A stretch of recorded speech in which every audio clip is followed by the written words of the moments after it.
Hey guys, this is Dr. Hub. Today we'll look at the indicators.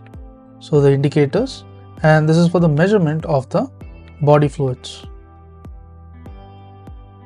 So let's look at the compartments. We are starting with the plasma volume. So plasma volume, the indicators are the Evans blue. Evans blue, it is T1824. And next is the human serum albumin. Human serum albumin. So this is tagged with the radioactive iodine. So it is tagged with the radioactive iodine. So this is iodine, that is 125.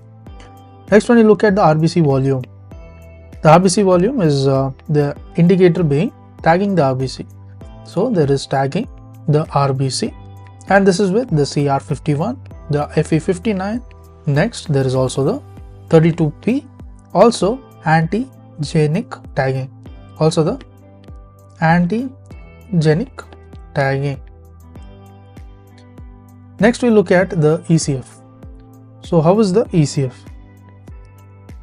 So in terms of the ECF volume, there is presence of the inulin. There is inulin, there is presence of sucrose, then there is also the mannitol. All this is for the ECF. And there is a sodium thiosulfate, as well as the presence of the sodium thiocyanate,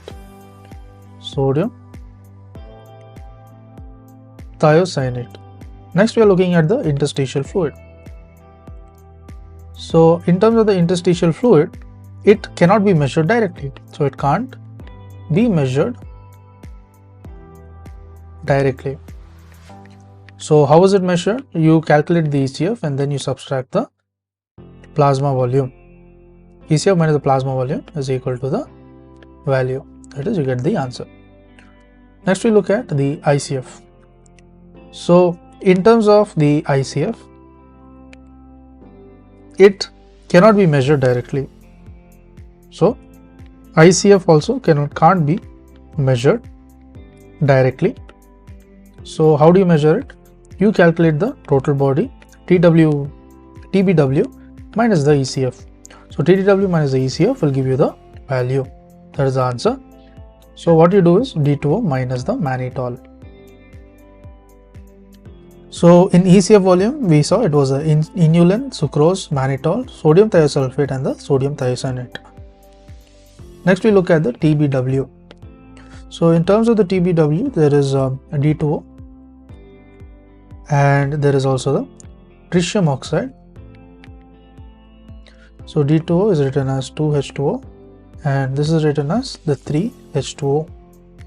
Then you can measure the TBW by the antipyrine as well as the aminopyrine.